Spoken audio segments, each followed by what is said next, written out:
So everyone, welcome to our third Corona Talk online session. Still, obviously, the topic virus versus hotel, but this time with another, let's say, little topic or subtopic. We will talk today about what solutions are you currently implementing. We talked a lot about in what a shitty situation everyone is. And we always tried to do everything to keep our minds positive. So I think today talking about probable solutions or at least ideas will make us even more happy. So I'm very happy to have you all, our panelists over here. Again, a good mix of partners or HIC members and hoteliers from around the globe, I will say, in Europe, but still around the globe. I will explain you a bit, how we will structure this 1 hour that we have. And then I would jump right in to all the important information that our partners and hoteliers will share with us. So for everyone who's been watching for the first time, we wanted to create obviously an online concept because we don't have another a possibility right now. Concept that is a bit like our evening camps. So an open discussion between providers and hoteliers, sharing opinions and ideas, and keeping it short and simple. We have more or less 1 hour, so let's make the best out of it. I also want to welcome everyone who's watching. Obviously, we want also you to share your opinions and especially your questions. We have a Q&A over there. You can share your questions that we shall ask our panelists in more or less 20 minutes to half an hour. We will come to an extra Q&A session where we will ask your questions. So please, if you have any questions, try and use the Q&A, not the chat, because otherwise Daniel would get confused. This is basically it. So we will, I have prepared certain questions, but in general, I would prefer you to have an open discussion and to share ideas in between each other. Obviously, you please need to introduce yourselves. And we also want to know who our, the people are that are watching. So where they are from, and are they a hotelier, are they an OTA or a provider? So we will figure this out as well. I would say, Daniel, your turn to bring on the slide of the speakers. So I can do. Yes, perfect. So I would say we start with Clément. Welcome, and please be so kind to introduce yourself by obviously naming your name, where you work, and what PACE does. And a hashtag, please, that describes yourself, the situation, your work, whatever you want to. So to keep it as we do it during the evening camps, this is what I would need from you, please. Perfect. Well, first, thank you, Lisa, and thank you, Daniel, for having me, giving me the opportunity to be here. So my name is Clément. I'm a sales manager at PACE. I'm currently based in London, as you can see in lockdown 2, working from home. So PACE, what do we do? So we provide different revenue optimization solution, including an industry-leading pricing platform and a BI tool. So basically what we do, we combine deep science with experts of the industry and all the technology we have available in order to provide the most complete solutions that we can. And if I had to give you a hashtag for my situation right now, I would say hashtag startup mode, because it was at the beginning of this crisis, we were a bit in the mode of survival where everybody had to multitask, try to help as much as we can our clients, maybe do much more than the job description that we had, and we had to adapt very, very quickly to the situation in which we are right now. Mm-hmm. Thank you very much. Then let's go on with Valerie. Yes, hi everyone. My name is Valerie, and I am the VP of Marketing at TrustYou. We are the world's largest guest feedback platform, and I'm currently based in the US, also working from home, as most of the country here is. So I'm excited to be here again today. I was actually on the panel as well last week, and I'll go ahead and just use that same hashtag again because I got a couple messages after it asking for requests. So my hashtag was Netflix addict. So although I'm working very long hours from my home office and being stuck here, I am then unwinding and watching a lot of Netflix. So if anyone needs recommendations, I'm happy to provide those. I'll call you later. Thank you. Nikki. Hi guys. Bit of a weird introduction, but that you might be able to hear a car alarm going outside my window. So that's very hashtag COVID, I guess, situation right now. Oh, it stopped. That's good. So hi everyone. Great to be here. I'm Nikki Graham. I'm the Senior Director of Global Marketing at Cendyn. So we actually provide a number of different types of platforms for hotels. Mainly our biggest is CRM. So customer relationship management, for those who aren't familiar. We also have revenue management software and sales solutions for hotels. So kind of a one-stop shop. I'm based in London in the UK, and we have had the hottest April on record, ironically. It's very unfortunate, cooped up inside, but I would probably say that my hashtag, probably more, personal one as opposed to work related, is hashtag wish I was traveling right now, and not stuck in London, but hey ho. Anyway, great to be here and looking forward to this chat. Thank you very much. Daniel, slight change. Awesome, thanks a lot. Then we go on with Maurits, who's actually been to more than 10 evening camps, I think, during the whole time. So he's like an evening camp pro, and I hope an online Corona talk pro as well. Go ahead, Maurits. I hope so too, Lisa. Hi, and thanks for being here. I'm Maurits from Hoteliers.com. Hoteliers.com is based in Amsterdam, yet I'm responsible as a account manager and a hotel consultant for the DACH region, so Germany and Austria and Switzerland.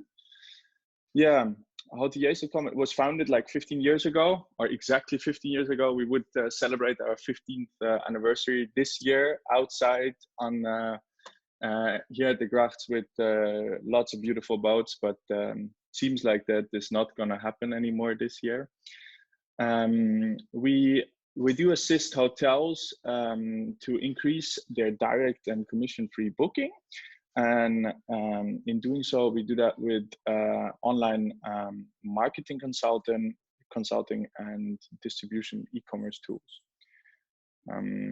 That's basically what we do. And hashtag would be that I really miss my friends and family and our lovely hotel partners very much. I get to talk here online and over the phone, and I'm grateful for these times, but it's just not the same.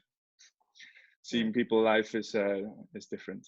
Very true. Thanks a lot, Maurits. Then we go on with Neville. Hi, good afternoon, everyone. My name is Neville Isaac. I work for Beonprice. Beonprice is a company which provides technology in the revenue management space. So we provide primarily a system which uses machine learning and predictive analytics to help you to set your pricing and your strategy over the next year. And we back this up also with various different market intelligence tools that we provide. And we support all of this with training as well. We have the Beonprice Academy and the expertise of our teams. I'm based here in Madrid, which means that I'm almost 6 weeks in lockdown now. And my hashtag would be, thank God I've got a dog, because that's the only reason I'm allowed to go out. True. Good one. Thank you very much. Daniel, here we go. Awesome. Then we are lucky to have a hotelier from Barcelona. Pere, bienvenido. Go ahead. Hola. Hello, everybody, and thank you for having me. So I'm Pere from the Ronda hotels here based in Barcelona. So we own 3 hotels in the city, and I have two roles basically. As a chief growth officer, I look after the commercial operations of the entire group, but also at the same time, I act as a director of the 4-star hotel we have, which gives me a good touch on the day-to-day operation as well as with the strategic side. And if I had to mention a hashtag, in my case will be #fluid, because in my mind, this is what it's required right now in order to react, to adapt, and to find solutions to the current situation. Because yeah, we're gonna have to be extremely adaptive, and there's nothing more adaptive than fluid. Thank you very much. Then we have Pia. Please introduce yourself. Hello, everyone. My name is Pere Leonard. I'm the Director of Strategy and Business Development for Victor's Residence Hotels. That's 14 properties in Germany, just shy of 1,800 rooms.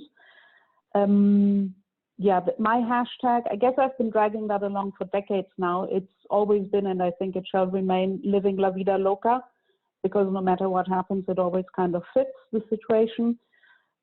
Yeah, and eager to see what the new normal is would be the secondary hashtag that I could tag on to that. Mm-hmm. Thanks a lot. Then we have Wilhelm. Hello. Yeah, I'm Wilhelm Luxem from the Baur in Zurich. This is an iconic family-owned hotel, 6 generations. Last year we celebrated our 175th anniversary, and we started the year with a great energy, and we're hoping this will be probably one of the best years for a long time. May was forecasted as being the best May ever, and of course a few weeks later into the year we realized the plan has changed. So yeah, what is preoccupying myself? Obviously, as a general manager in the 2nd week of March, the main task was first of all to wind down operations, because within few days, I think we the same as most of other hotels in Europe, business essentially collapsed, and then of course government instructions came to close down restaurants. But we are allowed to keep running the hotel. So the Baur is open.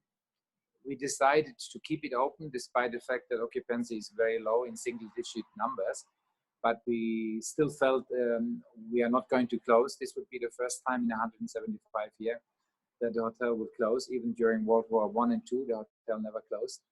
And because we have a number of long-standing, long-staying guests, we decided to stay open. So what is on my mind? Question, if I may interrupt. Sorry, I'm interrupting. Yeah. But I think this is a story that we will need to hear in quite a few minutes. I just need to close the introduction, and then we'll go into it as soon as possible. But because this is very interesting, because I know that Pere's hotel is also open and yours as well. So this is going to be great discussion. Okay, but good. I need just to close down this the introduction, and then we will just dive right into it. So sorry for interrupting. Yeah. Okay, then maybe just my hashtag. Yes, please. My hashtag is Baur auf Flix. Baur auf Flix is our internal network that within a few days we established, because we realized sending most of the staff home in Kurzarbeit. So we decided we have to stay in contact, we have to keep them motivated, we want to carry on with training, but also with all kind of fun things. So it's a kind of a internal TV program where every day our training department and everybody who is ready in the team can do things from yoga to training to just talks. Chefs are doing kitchen battles from their home kitchen. A lot of fun, but the main thing is keep in touch. Awesome. Thanks a lot. So closing down this, I will also introduce myself because I didn't in the beginning, I just realized. So I'm Lisa. from Hospitality Industry Club. I usually do all this in real life, hugging people and telling them not to talk too much during the camps. Now we had to switch to online. So obviously my hashtag is missing evening camps. And also, Daniel, before you introduce yourself, I said before we wanted to get to know the viewers as well. So please, if you would be so nice to share the first poll, and we would be happy if everyone would participate so we know. Correct. So we know where you are from and what you are actually doing, if you are a hotelier, etc., etc. And Daniel, now is your time. Please introduce yourself. Okay, I'll try to be quick. So, because I'm introducing myself every week, basically. So my hashtag is we have masks. So if you need masks, you can order them with us. And I'm the founder of the Hospitaliers Club and Open Smile. And yeah, so we're trying to keep you guys informed and do visual storytelling and stuff. But yeah, let's come back to that later on, maybe. And there's even a raised hand from someone. I will check that out. 1 second. And we'll close the survey in probably 20 seconds. So Lisa, back to you. Thank you very much. So as everyone is, I think, very keen on just starting and talking, I thought that it would be nice, Wilhelm, if you could go on with what you started, but I interrupted you. So you said that you are still open. What are you actually doing? Do you have guests? Yes, we do have guests. We have a number of guests that are permanently staying with us, but we have also guests coming and going every day. There's still some people traveling. Most of them are actually very regular guests of us. So it's again a matter of trust. I think they know where they are. It's their home in Zurich. So we look after them and we are allowed to cater for them as well. So we cook meals for them. And because we have to cook meals for the guests in-house, we decided to also establish a food delivery service because the same team that is here, they can also prepare those meals. And that actually kicked off quite well.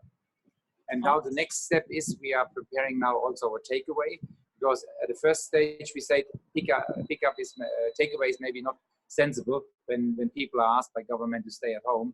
And then everybody's queuing up to pick up the food at the Baur, that would not be sensible.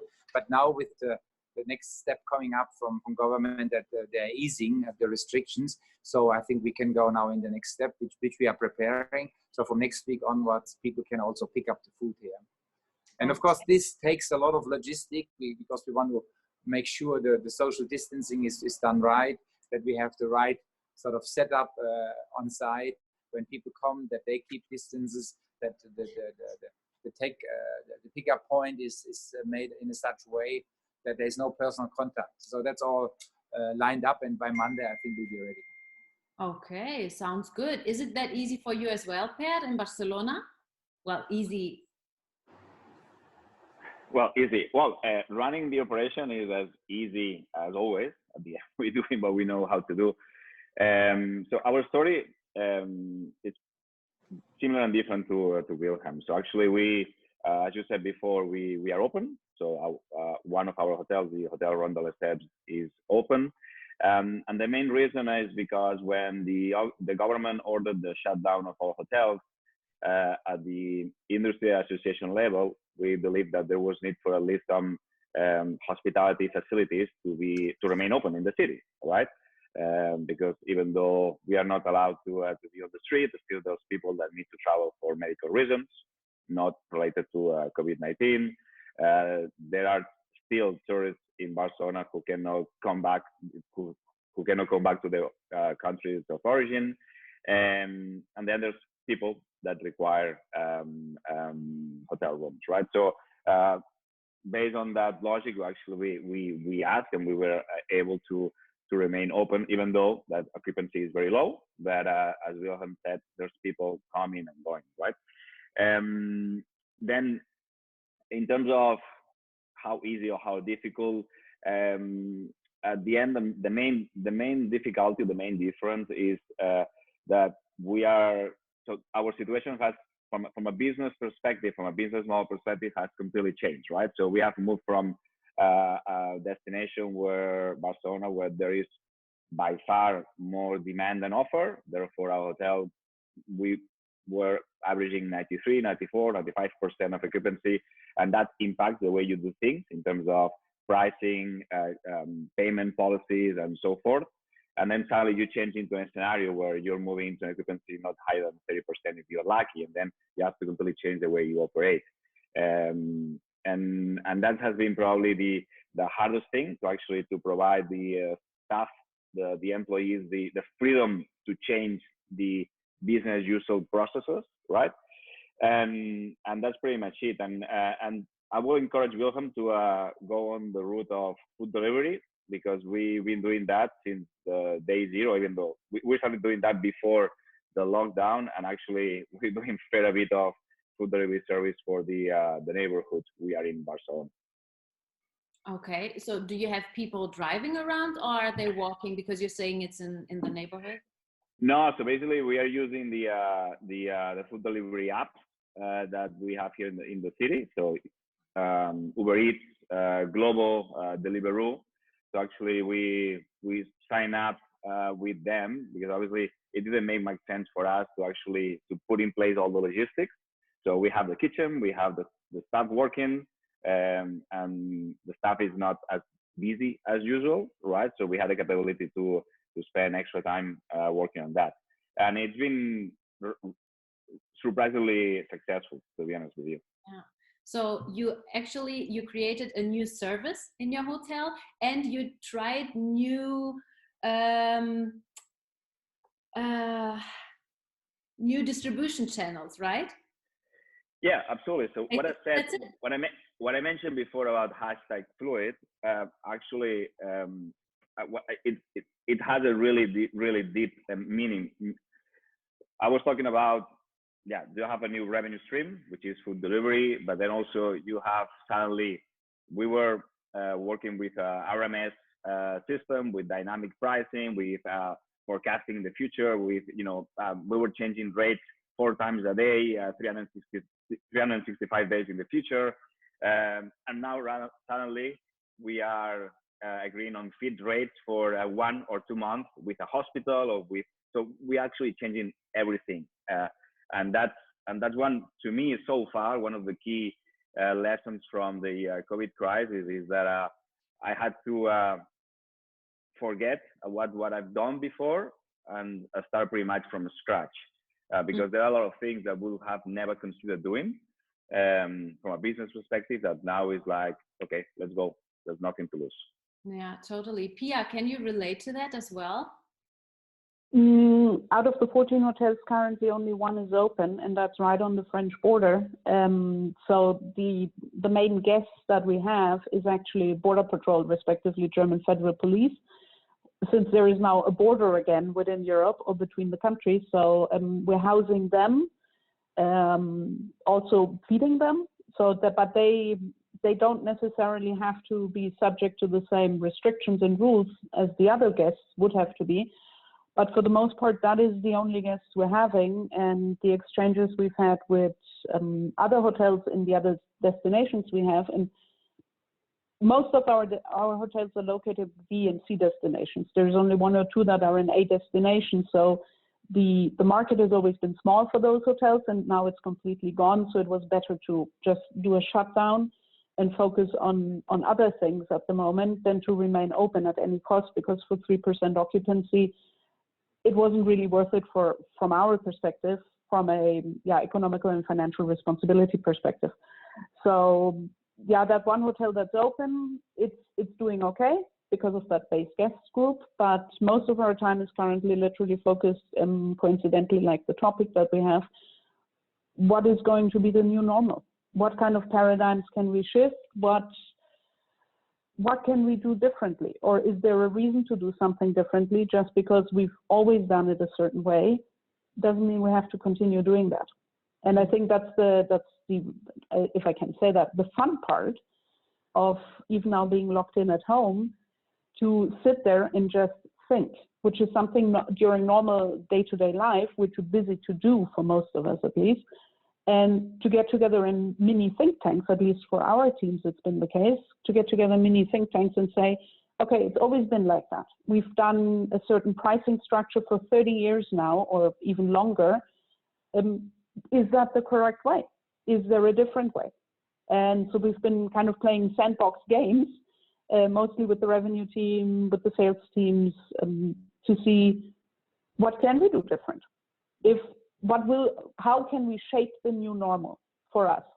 And I think for me, that is the exciting part of it, if you can say that, to have the opportunity to reinvent the wheel, almost, to a certain extent, when it comes to strategic direction you're going, to see what kind of different distribution can you tap into. I mean, Pere said, yes, he found new distribution channels that he hadn't considered before. So all of those kind of things to really go in a deep dive into those ideas that you normally would just not have the time for. Is there any idea that you would say this would be a good one to share here? One thing we've tossed around, then we tossed it out again because it was one of my completely crazy ideas, was, I don't know to what extent, there is a restaurant I used to go to when I was in university, and they had a build your own pizza menu. So all they did was pizza, and you had the different kinds of doughs, and then on a checklist, you just ticked off what you wanted, and you turned in that little piece of paper. So is there a reason to maybe think about you giving a guest just the room, just the accommodation, and then like on a build your own stay menu, they get to select, I want breakfast, I want the option to cancel, I want a room upgrade, I need parking, something along those lines. When we played it all the way to the end, that crazy idea, we figured that we may be able to distribute that on our own channels, but on the bigger players that we need to depend on to some extent, they don't have the technology to display that. So what good will it do us in the long run if business is coming back? And we still will work with OTAs. Well, I think so. Even though some of them applied for government support as well, can we get something like that out? So that was one of the more crazy ideas that we tossed around, like the build your own pizza, build your own stay, to some extent. Things like that. So completely out of the left field, but yeah, there is some truth in all of those things that we then said, okay, maybe parts of it we can do, or maybe just one or two components of it we can do, even technically display, because that's the second thing. There's a great idea, but how do you get it to market? Yeah. And to market not just on certain channels, but on all your possible distribution channels. So things of that nature, yeah, that was most probably the craziest we've had so far. But yeah, from things like, do our market segments make sense? Yeah. Can we represent everything that we are trying to track from a revenue management perspective or from a marketing perspective? Can we do all of that? Or do we need to reconsider that the structure we have maybe has flaws in it or is missing something, and now is the time to completely rebuild that? Absolutely, totally. Nikki, can you have basically a lot of data. So are you also thinking, okay, let's recheck this data, let's see what we can do with it, and maybe again, change perspectives?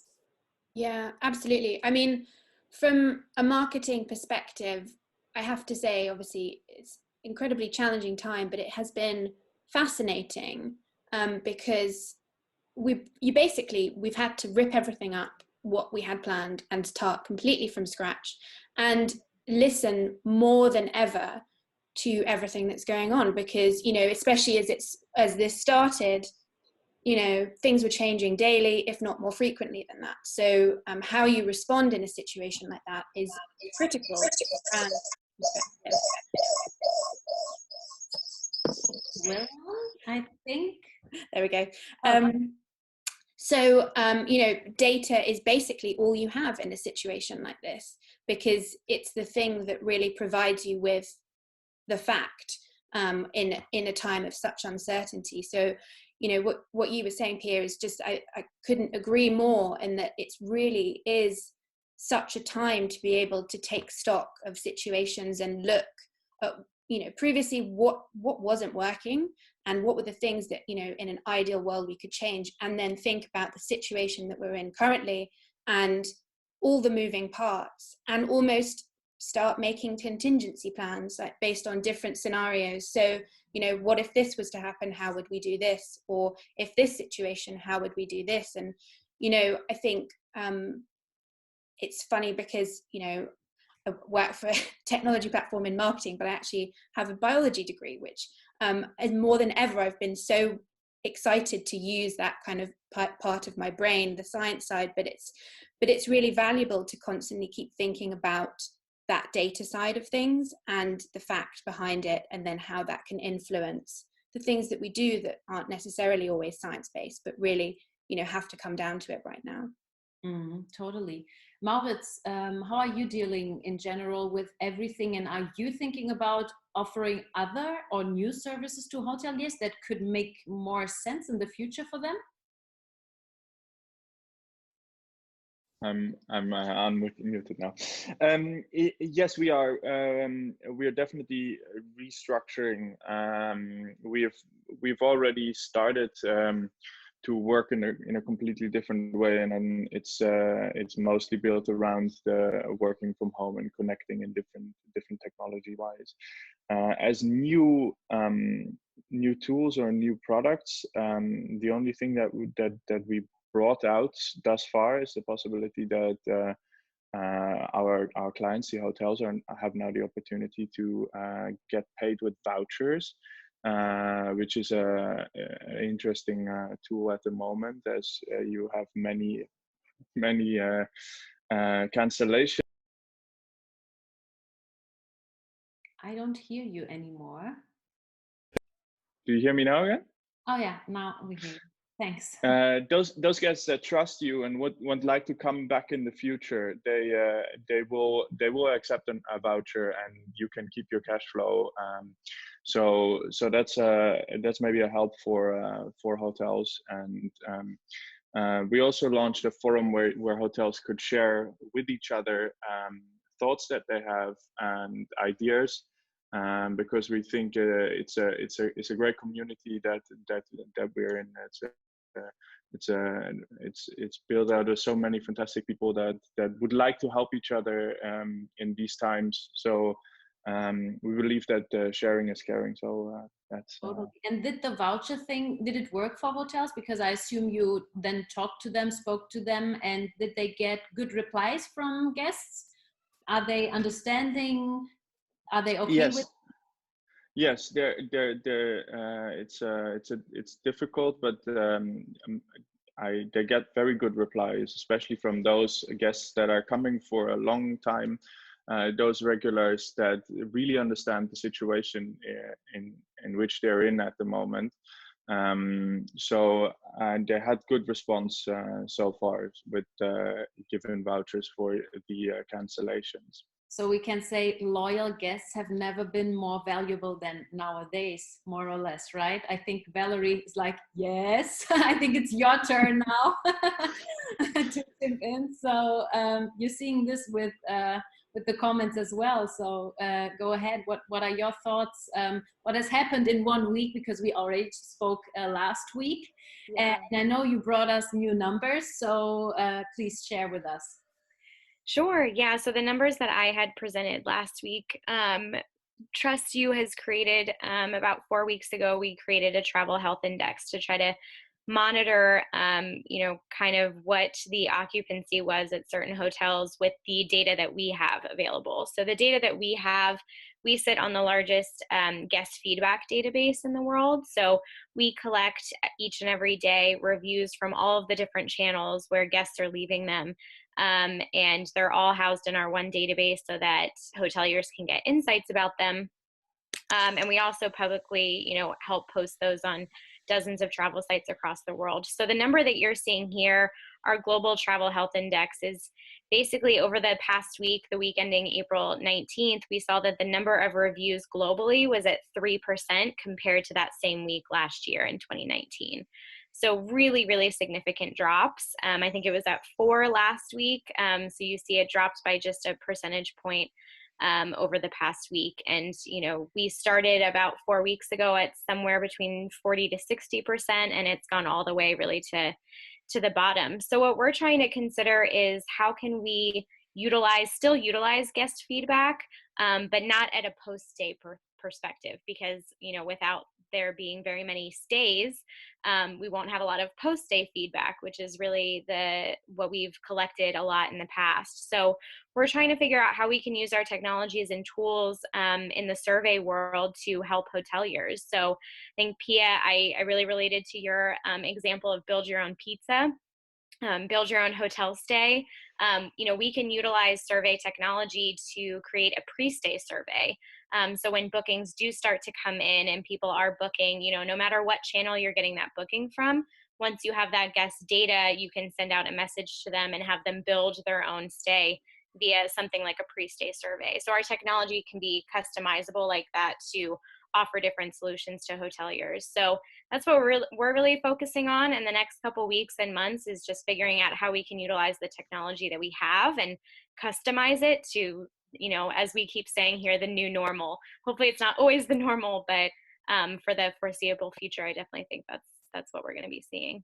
Oh, true. Neville, hit us up on pricing. What to do? Let's say. I wish I knew what to do. Oh, come on. Give us a good idea, at least. Panel who was rich. Yeah.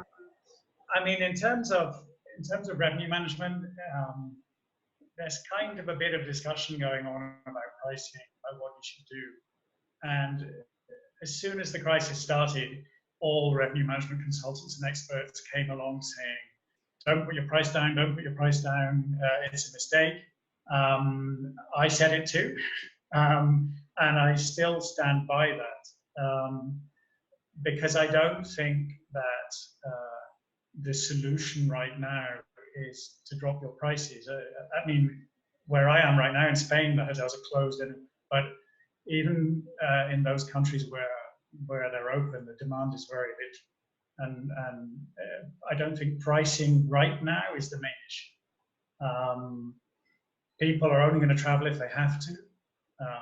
And what we have to think about is when restrictions start to be lifted, what needs to be done. And in revenue management in general, when we forecast, and I've been forecasting for 20 years, 10 of those with a very large Excel file, and 10 of those with technology. And we look at the available data in order to predict demand for the future. And the available data we look at, some of it is what happened last year, or what happened in the past, or what happened in a similar period in years gone by. And obviously right now, this data is not useful. Those of us who are in the tech space, we need to adapt our technology. We forecast, we use machine learning. Machine learning adapts, so it adapts to the situation, but you have to teach it. So you have to guide the algorithm in the right direction. So tech suppliers in revenue management need to be checking that the factors, the data which is influencing the algorithm are correct based on the new reality that we have. So that when the demand does start coming back, hoteliers can have a reasonable idea of their forecast, because the pricing decisions that you make will be determined by your demand forecast. So we have to be working on that. And kind of going back to what some of the other panelists have said, data is absolutely key right now. Data is the most important thing, because at the moment, there's a huge level of uncertainty.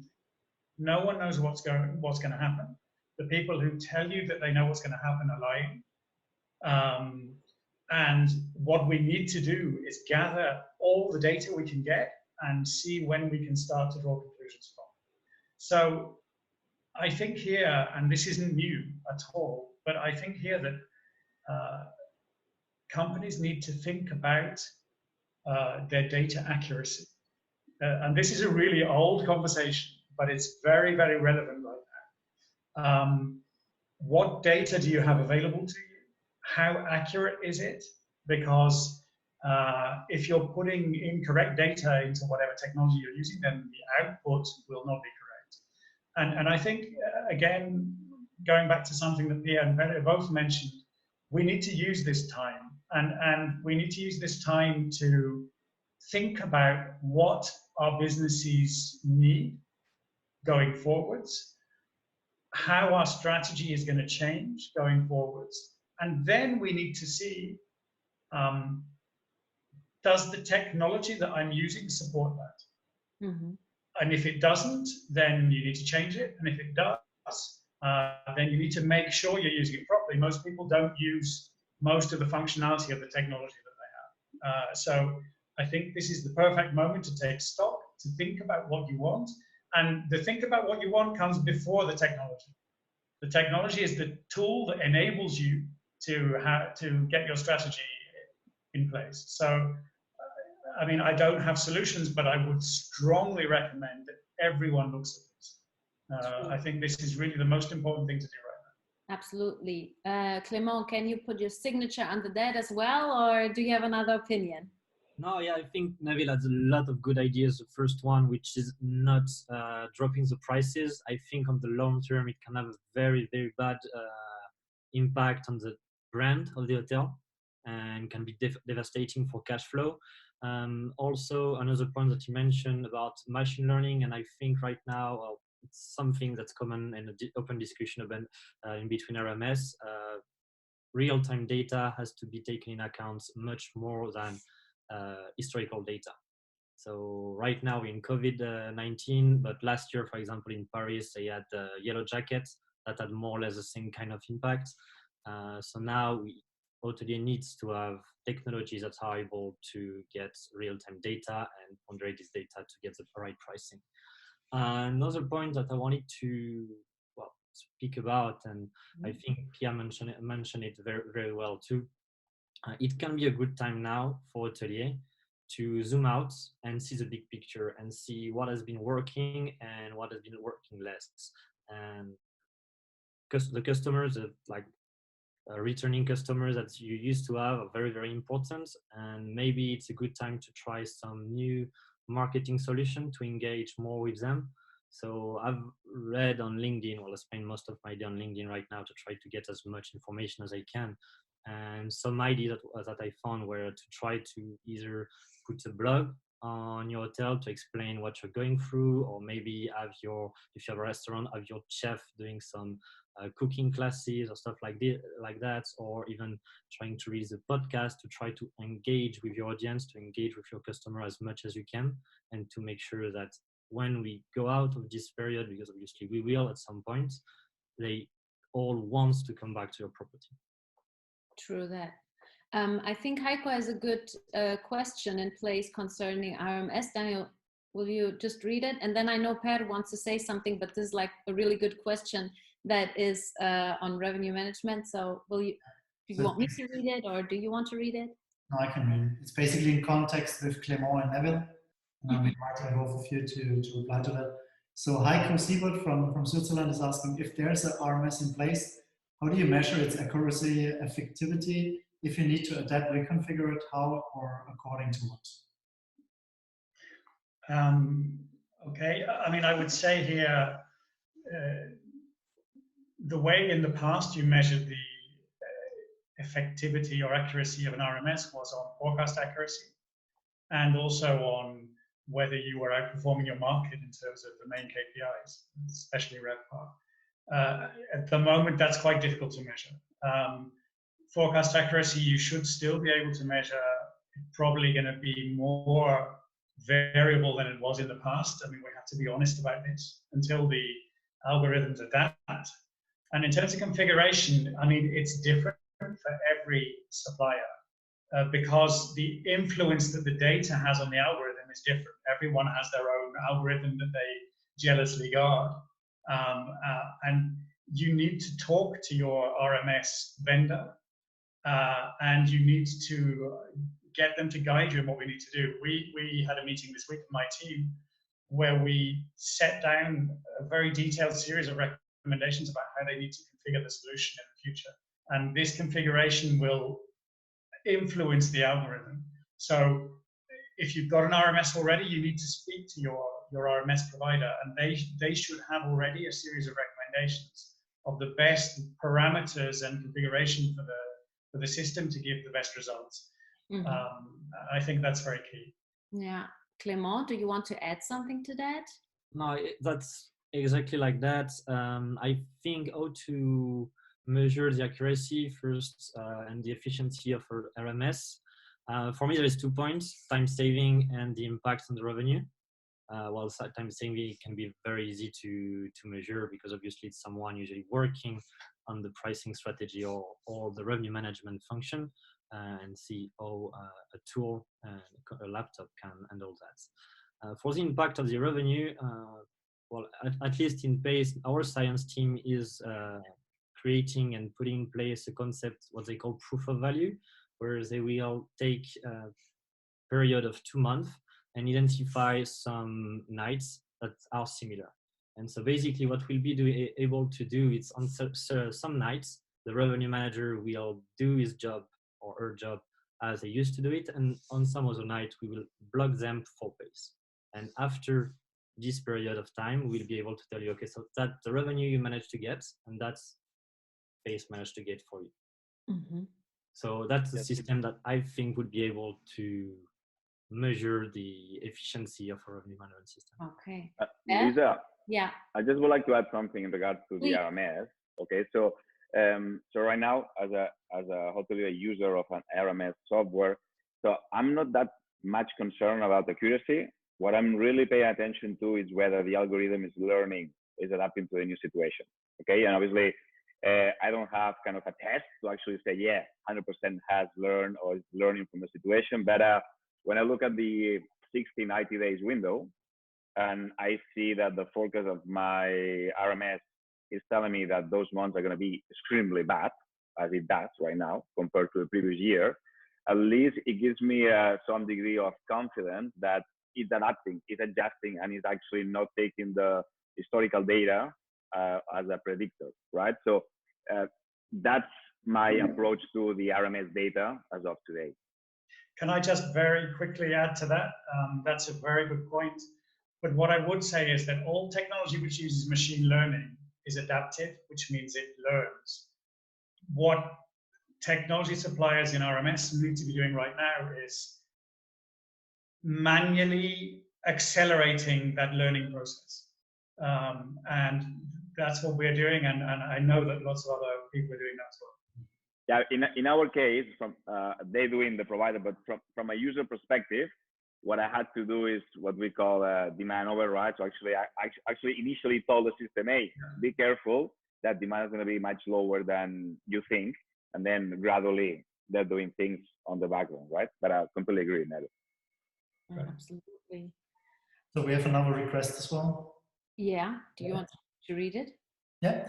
So Michael, which I think he's a hotel manager from Ireland, is asking to the hoteliers, did you have to lay off any of your staff? Obviously, that's a completely different topic, but obviously we want to bring in the crowd as well. So towards maybe Pia first, and then Wilhelm and Pere. What's the situation based on staff? Oh, there's more questions coming in. So that is the first. Well, for us here in Germany, we put them on what is called Kurzarbeit or short working, where basically the unemployment payment is covering the percentage of hours they no longer work. In some cases, they're not working at all, so they're getting 100% through that. But to my knowledge, and granted, I don't know every single employee in our company, but nobody has been laid off due to this. They're just spending their time at home a lot due to the hotels being closed. Wilhelm? Oh, I think we lost Wilhelm. Lost Wilhelm, probably, Pere. You have one hotel open, but other 3 or 4 closed. So how did you? Okay, so basically what we've done is we have used what's called temporary layoffs. So there are some members of the staff who technically their contracts are freeze, so they have been not laid off. It just simply their contracts are on pause. Okay, this is linked with the situation of force majeure. As soon as this situation is lifted, we will automatically reabsorb and reactivate those contracts. But temporarily, these employees are receiving 70% of their base salary. Okay, and we have applied this, and that's the point that I wanted to mention beforehand, is that we have applied that to roughly 38% of all staff. Okay, the reason which is, we were talking before about new things to do, the new normal, new technology, etc. But obviously the biggest asset we have in terms of delivering hospitality service is the staff. Okay, so the employees, and it doesn't matter the amount of technology we apply, the accuracy of the data we have, on how new revenue streams we create, invent, test. If after all this 3, 6, 9 months after this we have people who have gone through extreme stressful situations because they don't have certainty what it's going to happen, they don't feel that the business has looked after them and so forth, it's going to be very difficult to provide good hospitality service, right? So one of the reasons we kept the hotel open, even though we are losing money, because regardless of the guests we are losing money, is actually to keep the staff motivated, to treat the staff as an asset and not as a cost on the balance sheet, right? And I know that we, as owners of a business, we have to balance the financial pressures and the cash flow with that element, but it's key that we keep that in mind, right? Because otherwise, we're gonna have really demotivated staff. Sure. I would like to ask Nikki as well. I know that you spoke also to a lot of hoteliers. Are they saying basically the same thing that Pia and Pere are saying, or are they different approaches?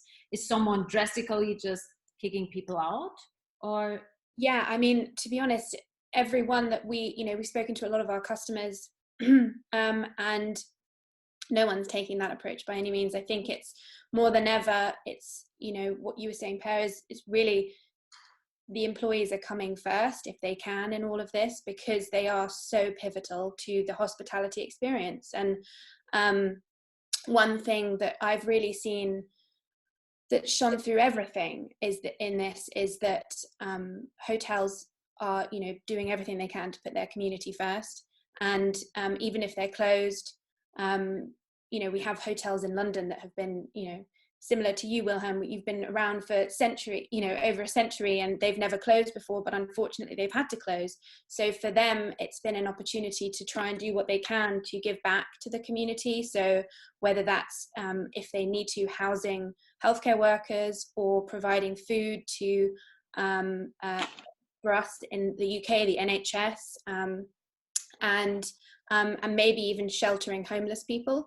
So it's been quite astounding and because this is what hotels do. It's hospitality. It's part of your bread and butter. But it's been amazing to see kind of the light that shone through this dark time across the globe. And this isn't just in Europe or in the UK.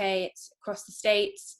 Obviously, we have a number of casino customers as well. So in Vegas, which has obviously just been completely shut down, again, they are doing so much for the community to try and keep people staying safe, ensuring there's food provided and shelter if needs be. Yeah, Daniel? There's 2 more questions from the audience, and one is kind of funny as well because it's coming from Sam, a provider, and it's towards the hoteliers. But I would like to invite as well some feedback from our partners.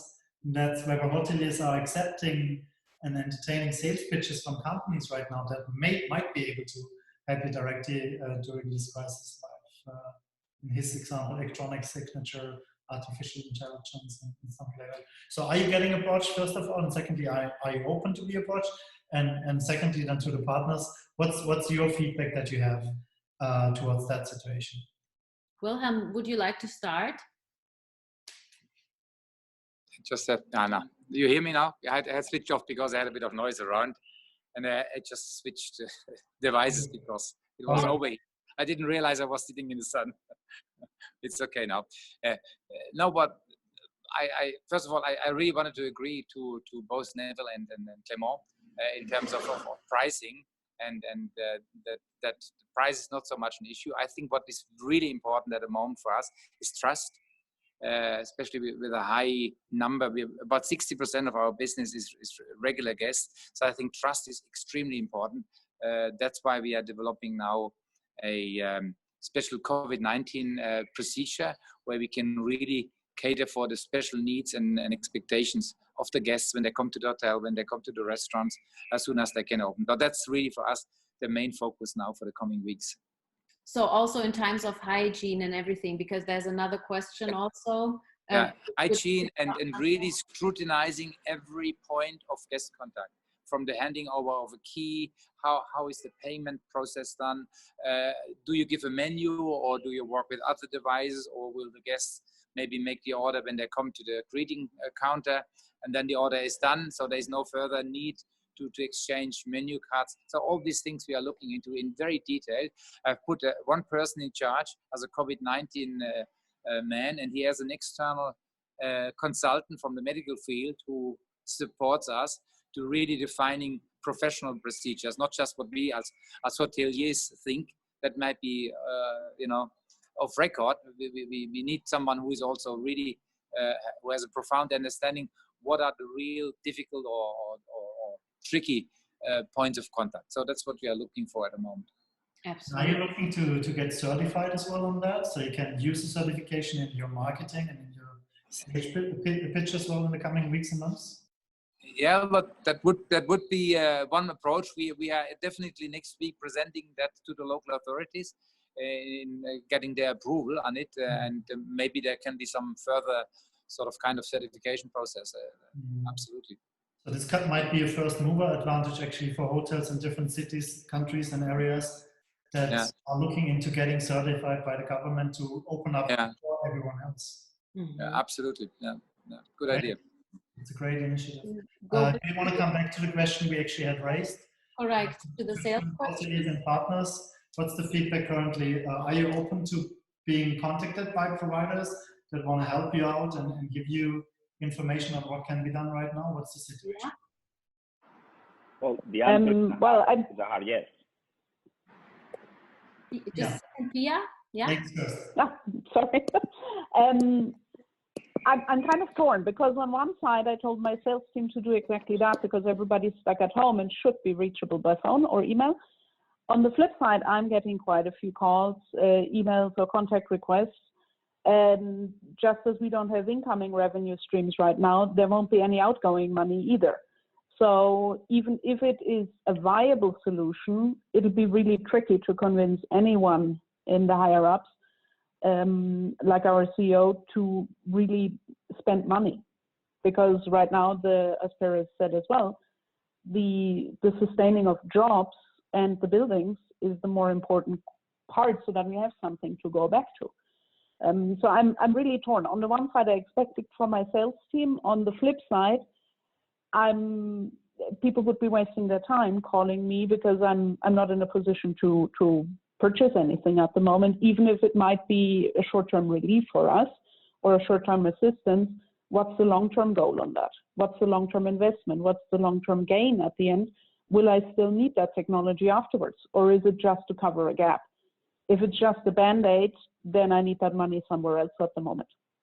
Quite frankly. Then I'd rather stick with things like beefing up meta expenses, doing GDS marketing for the targeted to a time frame when we should be back open. Thank you. What is your all I said is a hard yes. So obviously we are saying that now is the time to be open-minded, to rethink, to reassess things. So obviously, as Pia is saying, probably this is not the time to close any deal, but probably is the moment to listen to new technology, to new ideas, to new ways of doing things. And obviously, me personally, it's a hard yes. Now I have more time than previously to actually attend vendors that may approach us. Valerie, how are you processing from the other side? Yeah. What are you seeing? What are you experiencing? Yeah, of course. I mean, I think to Pia's point, like we would not expect that this would be a time that any hotelier could save money, even if it would be very helpful at this time. So yeah, I think it's just about having the conversations. I mean, I think we're very engaged with our current client base and, you know, having conversations with them because now might be a good time to do that. And then also engaging with prospects that would be interested in talking about it in the future. I mean, typically our conversations go for maybe 2-3 months to really understand what all of the benefits are and the features, and to go through the integrations process and the onboarding process with technology. So all of that can take a little bit of time. So we're willing to have those conversations now and work that all out so that when guests do start coming back and the technology is actually very useful and the funds are now present, you know, we're in a good position to go ahead with the contract signature. So I think now is a good time for just engagement and conversation and learning. And then, you know, the purchasing power will happen later. And I think that's what a lot of hospitality technology companies right now are planning for.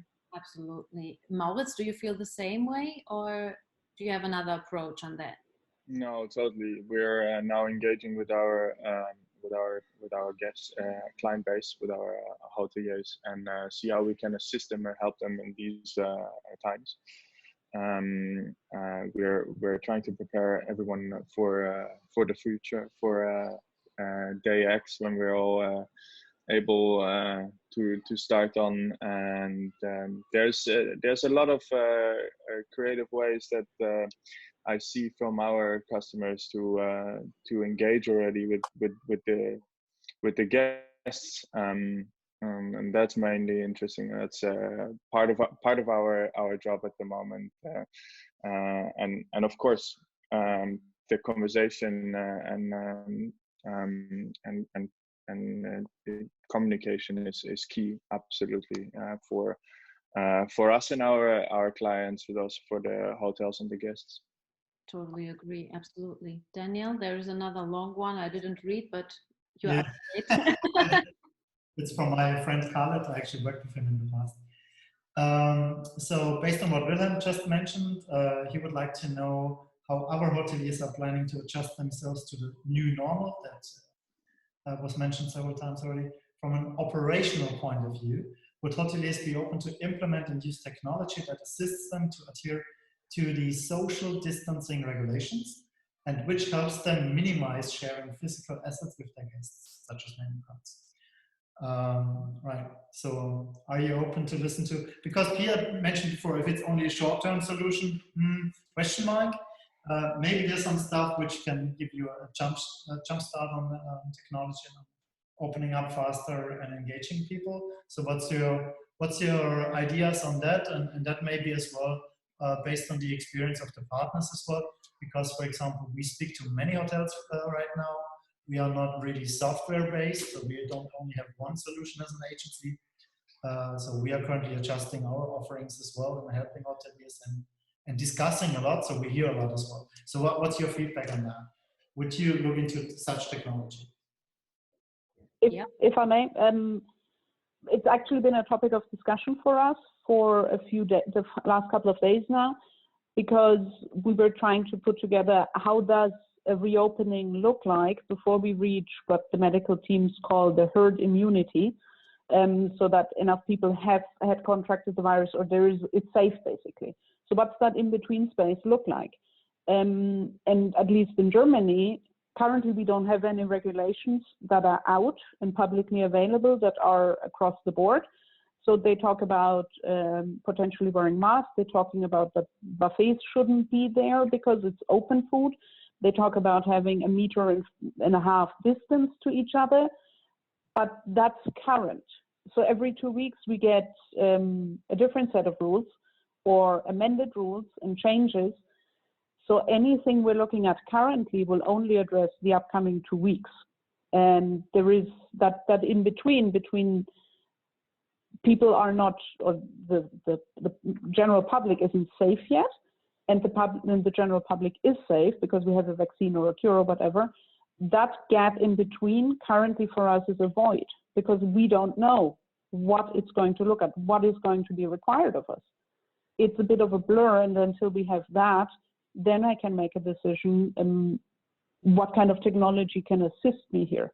Because currently it'll be a shot in the dark, sadly, because it makes it very uncertain. And that uncertainty is really a key issue to any kind of plans also to reopen, for us at least, to say, okay, what is service going to look like? We all hoped for summer vacation time that the hotels might see a resurgence and higher occupancies, but who wants to go on vacation if you can't eat properly in a restaurant, if you can't sit down for breakfast for a couple of hours like you used to in the past, or if you're sitting around wearing a mask all day long?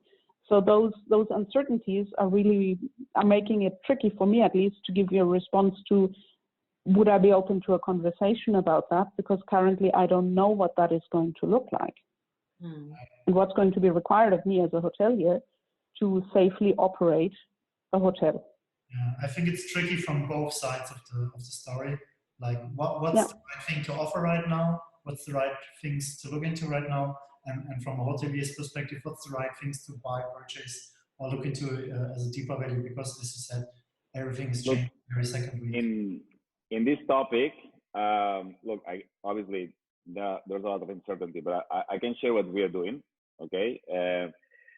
First of all, the approach we're taking is that we put in place protocols so our staff does not get infected. That we think that that's the best approach to prevent that for our customers as well. Okay, so we have created guidelines of how to come from home to work, how to clean hands, be safe at home, and then how to go back home. Obviously, we have provided all masks, gloves, and so forth to employees. Then also, from the experience of being open during the crisis here in Spain and looking at the customer behavior, but at least at our small scale, what we're realizing is that the fundamentals are not changing. So obviously, people are worried about COVID-19, but they are expecting a good hotel service. They're expecting to be on the restaurant, and then what is quite interesting is that you see how people by themselves, they are applying the rules of social distancing, right? So that we have the restaurant open and they sit down, they spread all over the place, they keep some distance, right? In terms of technology, so what we have already implemented, so next week at our lobby, we'll have operational a thermal camera. So basically, what anyone that comes into a property who has fever will get an alarm, and then we will just simply have to call a number. It's 061 here in Barcelona. We put you in contact with a medical professional, and there's a protocol to follow, right?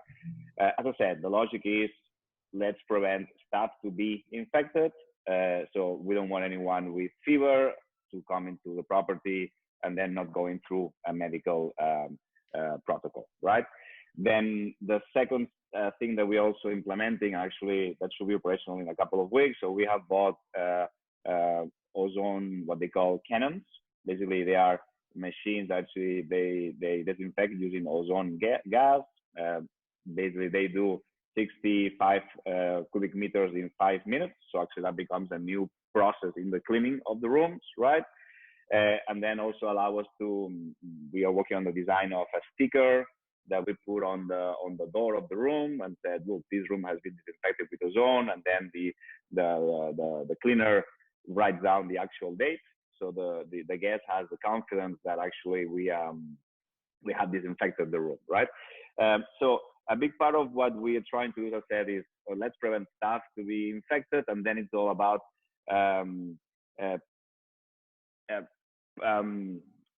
projecting confidence, right? So as I said, the customers we have right now, everyone is worried about COVID-19, but fundamentally, they are not expecting to come into a hospital, right? They are not expecting hoteliers behave like doctors.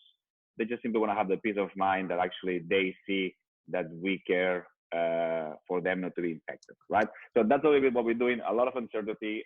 I don't know how guests will react to having a camera there, which is visible, that actually is going to tell us whether they have 35 or 36.5 degrees. But we hope they see that they do it for their own good. Mm-hmm. Thanks a lot. Well, that were interesting approaches. I think it's the first time that we really heard of this kind of approach, which is really great, since you are still open. Well, as you may have seen, it's already 12 minutes after 6, but we had such a nice conversation and yeah, exchanging ideas that I didn't want to interrupt it, but unfortunately 1 hour is gone like this. So thank you to all panelists. I think it is awesome that you take, first of all, that you take the time, that you join us with your ideas. Daniel is also already pulling up the second poll. Please feel free to let us know what we can do better, because only from that we can learn. And we did already. And we set up 4 new dates in May. So next Thursday, the 30th of April, same time, same place, will not be the last time. We will be back with 4 more topics. For example, how to prepare on reopening, how to push direct sales, predictions for 2021. So we will go on with this because we think that it's important that we all keep in touch, that we all share ideas, and that we all see yeah, how things developed. I think now we are in week 3 of doing this, or in week 4, because actually during Easter we had an Easter break, so we didn't. So it is clear. It has become more clear and more visible what people are actually doing. So and this is nice to see, because the first one was really just, we are in panic mode and we don't know what to do, and we are trying to do some things. And now we really have become part of an industry that shares ideas and that has put ideas in place, and that is seeing results of these ideas. So thanks for that. As the last 3 times, I would love for us to close this with a positive sentence. Please don't do it like 1 minute, just keep it short and simple in 1 sentence. 1 final sentence of everyone would be awesome. And I would love to start with Pia. Thank you a lot for joining us, and 1 final sentence, a positive one, please. Well, thanks for having me. I think, as I said initially, I'm really excited to have the opportunity to be part of reshaping this industry, potentially, on a small or big scale, however you want to define that. Awesome. Clément, thank you also for joining us, and nice positive sentence from your side. Thank you for having me. Well, I think we should now try to consider this period as an opportunity in order to rebrand the property and maybe upgrade them. Thank you very much. Nikki, thanks to you as well. And please go ahead. Thank you. Yeah, I have to say, just very briefly, I think I've never been prouder to be part of the hospitality industry. I think just seeing how we've come together and how things are shifting, and we're shaping what's going to come, has been quite incredible to be a part of. So very proud. Thank you, Maurits. Yeah, I couldn't agree more, Nikki. And I'm very certain that travel will come back, and this is temporary. We will have better years to come for everyone. And we're all waiting for the moment, and I'm sure that's gonna be good. For sure. Wilhelm? Well, it's about 40 years that I'm in this industry, and this is probably the biggest challenge I have to go through in the profession. But my sentence would be: never give up. Keep building and maintain trust by best understanding the new needs of our customers. What was very important yesterday may not be in the forefront of their mind. Try to understand very quickly what is now important for our customers. Perfect. Well, very well said. Thanks a lot. Neville? Okay. What I would say, I mean, I've been in this business for a couple of years less than Wilhelm, and I've lived through quite a lot of crises.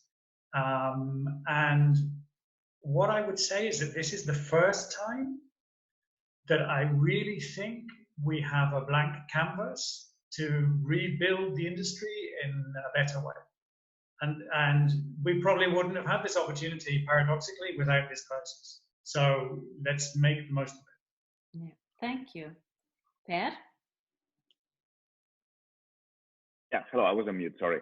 So look, to close, I would like just simply to have a positive message for all of us, of human race. So actually, when we are being very hard on us in terms of how badly are we reacting to the COVID-19 and how our governments are dealing with it. But if we take some perspective and we look at what happened in 1918, we see the numbers of people that died back then, and we see what's happening right now, and we see the reaction of humanity in all different countries like India, like Spain, like Australia, everyone being extremely responsible. So I think that as a race, we have good things coming up for us. Thank you very much. And last but not least, Daniel, you will also say some words, but from our lovely panelists, last but not least, Valerie. Yes, so this time I'll say it was a couple of words that were said throughout the presentation that I'll emphasize. It was share and listen. So I would say from the hotelier perspective, please continue to share publicly, in forums like this, what you need and how people can help. And, what you, as things become more predictable, how you see the future panning out. And for the rest of the panelists here and for other technology providers, listen to that feedback and make sure to act on it. Perfect. Thanks a lot. So I will say thank you very much. It was a great pleasure. I took a lot of ideas and things from this. Daniel, please be so nice to close this up. What? Yes. Oh, wow. I was busy with chatting with the people. Okay. So I didn't hear anything of what you guys said, so I might be repeating what you said. But what was one of my key takeaways today was actually what Pere said, and that's interact with your providers and ask them for solutions. That's basically what you said in the booking process. Create a menu of services that you have, right? And enable people to pick from these services, like a pizza you said or something, right? Pizza menu. So enable them to pick. And I actually had a conversation with a hotelier who's here in the audience yesterday from Munich, and he said, we will all need to diversify our services and like Ryanair did, and make people book whether they want to have luggage or whether they want to have this and food and whatever. And I think that could be your approach to instill things and then diversify your offering as well. And maybe look at the student hotel in Berlin or in the Netherlands, how they approach things in different audience. I think that's the kind of stuff that we might be doing now in a much deeper perspective in the next coming months to diversify our offering and broaden the level of potential guests we might have in our hotels. Right? And with that, thank you again. I think again we had more than 100 people actually joining us live today. We did a poll as well, and 76% said let's do it again. 2 hoteliers actually want to become live panelists next time. Please reach out to Lisa. I put in the email address please as well, or contact us via any channel. Some people said they need more numbers, so towards our partners, let's work on numbers. 3 people said it should be longer, 4 people said it should be shorter. So we'll keep it that way. And lots of people actually thanking us for such a nice chat. Thank you to the hoteliers and panelists for coming in, for taking your time, for sharing your ideas, sharing your know-how, and giving us a perspective of what's going on as well in Switzerland, in Germany, in Spain. And next week we will have some fresh people and faces here. And thank you once again to Lisa for the great moderation, so I can focus on the chat and the Q&A. Thank you. Take care. Thank you. Thank Have a good day. you. Take care, guys. Bye. Take care.